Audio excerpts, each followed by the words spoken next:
Hello everyone, কেমন আছেন? আমি ভালো আছি। আজকে আপনাদের সঙ্গে শেয়ার করব একটা অন্য রকম রেসিপি। আমি করে খেয়েছি, খুবই ভালো লেগেছে। কড়া বসিয়ে দিয়েছি। এখানে দেখুন, বুঝতে পারছেন, ভাতের ফ্যান দিয়ে ডাল বানাবো। তো আগে একদিন করেছি, অসাধারণ খেতে লেগেছে। তো মেয়ে বললো, মা তুমি আজকে ওটাই করো। তো আজকে আমি করছি আবার, তো আপনাদের সঙ্গেও শেয়ার করছি। আমি সমস্ত কিছু গুছিয়ে নিয়ে আসছি। এটা ভাত হয়ে গেছে। ভাতের এই ফ্যানটা আমি গেলে বাটির মধ্যে রেখেছি। তো যা কোয়ান্টিটি আছে আমাদের দুজনের হয়ে যাবে। তো বাকি সব গুছিয়ে নিয়ে ফিরছি। গুছিয়ে নিয়েছি এখানে সব। আলু, পেঁয়াজ, টমেটো দিয়ে করব। প্রথমে কড়া গরম হয়ে গেছে। আমি এখানে একটু তেল দিয়ে দিই। আমার ছোট পলা, 2 পলা মতন তেল দিলাম। আঁচটা বাড়িয়ে দিই। এতে একটু 5 ফোড়ন ছক লাগাবো। ডাল সবসময় 5 ফোড়ন দিয়ে বেশি ভালো লাগে। সর্ষে ফোড়ন দিয়েও করি, তবে এটা 5 ফোড়ন দিয়েই করলাম।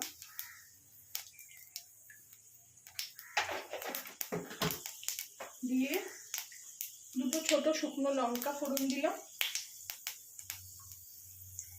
এবার এখানে একটা পেঁয়াজ একদম কুচি কুচি করে কেটে নিয়েছি।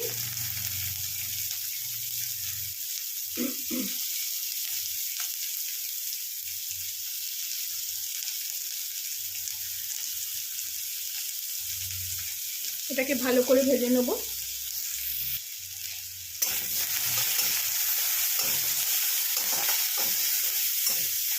আপনাদের কোয়ান্টিটি অনুযায়ী করবেন।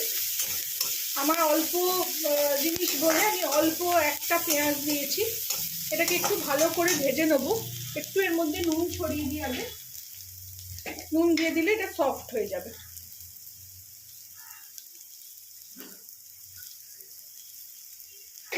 এটার মধ্যেই আমি টমেটোটাকেও দিয়ে দিই, তাহলে ওটাও সফট হয়ে যাবে।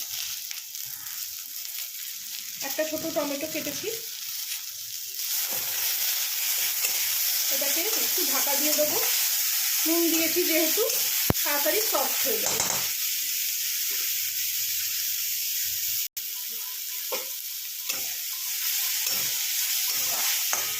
এখানে 2টো কাঁচা লঙ্কাও ফাটাইনি, এটা গোটাই রেখেছি, দিয়ে দিলাম। বেশি ঝাল হলে খাওয়া যায় না। দিয়ে এটাকে একটু ঢাকা দিয়ে দিলাম। ফিরে আসলাম। টমেটো সফট হয়ে গেছে।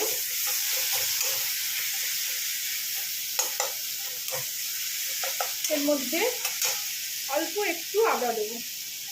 আপনারা চাইলে একটুখানি রসুনও দিতে পারেন। আমি আজকে রসুন দেবো না। আমি আগের দিনও দিইনি রসুন। পেঁয়াজ টমেটো দিয়ে এমনি ডাল খুব ভালো হয়। এবার দেবো একটু শুকনো মশলা, যেমন একটু হলুদ গুঁড়ো, একটু কাশ্মীরি লঙ্কার গুঁড়ো। আপনারা চাইলে এখানে ধনে গুঁড়ো, জিরে গুঁড়ো দিতে পারেন, ভালো লাগবে খেতে, খারাপ লাগবে না। এটাকে এরকম ভেঙে ভেঙে ভালো করে আর একটু ভেজে নেব। মশলার কাঁচা গন্ধটা, হলুদ টলুদ আদা সব কাঁচা গন্ধটাও চলে যাবে। দেখুন এখানে একদম টমেটো গলে গেছে।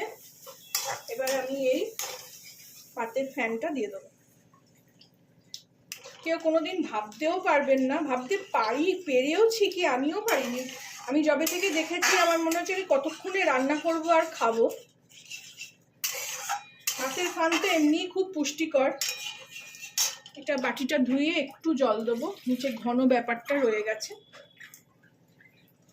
আর ওই ডাল যেদিনকে করেছিলাম সেদিনকে পুরোটা শেষ হয়নি, পরের দিন খেয়েছি। পরের দিনকে আরও ভালো লেগেছে। পরের দিনকে একটু ঘন হয়ে গেছিলো ব্যাপারটা, আরও ভালো লেগেছে ভাত দিয়ে খেতে। আজকে ওই জন্য শুধু এই ডাল করছি, ভাতের ফ্যানের ডাল আর মাছ ভাজা, বেগুন ভাজা করেছি। ব্যাস, আজকে আমাদের এই লাঞ্চ মেনু।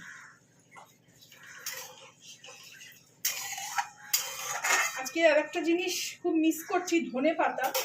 ধনে পাতা থাকলে আপনারা দেবেন, এতে খুব ভালো লাগবে। এবার এতে একটু স্বাদ মতো নুন দিয়ে দেবো। আমার মেয়ে যখন ছোট ছিল তখন ভাতের ফ্যান খুব নুন চিনি দিয়ে ওকে খাইয়েছি।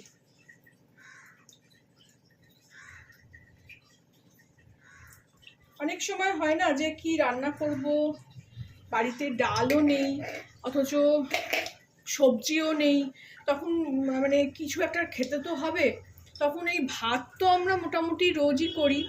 এই কনসেপ্টটা আমার এতই ভালো লেগেছে যে না করে থাকতে পারিনি, না খেয়ে। আবার আপনাদের সঙ্গে শেয়ার না করেও থাকতে পারলাম না।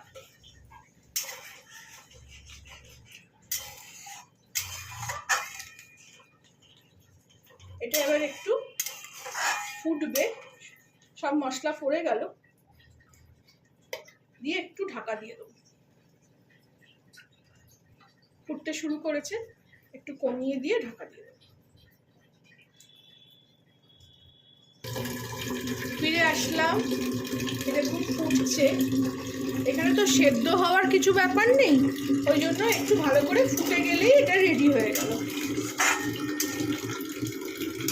এদিকে আমার জল ভরা চলছে, লাইভ করি বলে অনেক রকম আওয়াজ পাবেন। দেখুন কি সুন্দর কালারটাও হলো, আর খেতেও অসাধারণ হয়। আমি বলবো অবশ্যই ট্রাই করবেন। এখানে তো সেদ্ধরও কোনো ব্যাপার নেই। এবার আমি এটাকে সার্ভ করে নেব। একটু গন্ধরাজ লেবু, পাতি লেবু দিয়ে খাবেন, অসাধারণ লাগে। আমি বলবো প্রত্যেকেই এটা ট্রাই করবেন, তারপরে আমাকে জানাবেন কেমন লাগলো আমি যেভাবে শেয়ার করলাম। এবার এটাকে আমি বাটিতে ঢেলে নেব। বন্ধ করে দিলাম আঁচটা। এবার এটাকে আমি ঢেলে নেবো এখানে। আমাদের রেডি হয়ে গেছে ভাতের ফ্যান দিয়ে ডাল। আমি যেভাবে শেয়ার করলাম আপনারাও করবেন, করে আমাকে জানাবেন কেমন লাগলো। খুব চটজলদি একটা রান্না, বাড়িতে অনেক সময় ডাল ফুরিয়ে যায় অথচ খেতে ইচ্ছে করছে ডাল কিছু, তখন আপনারা এটা বানিয়ে খেলে বোঝাই যাবে না যে এটা ডাল নয়, ভাতের ফ্যান দিয়ে করা।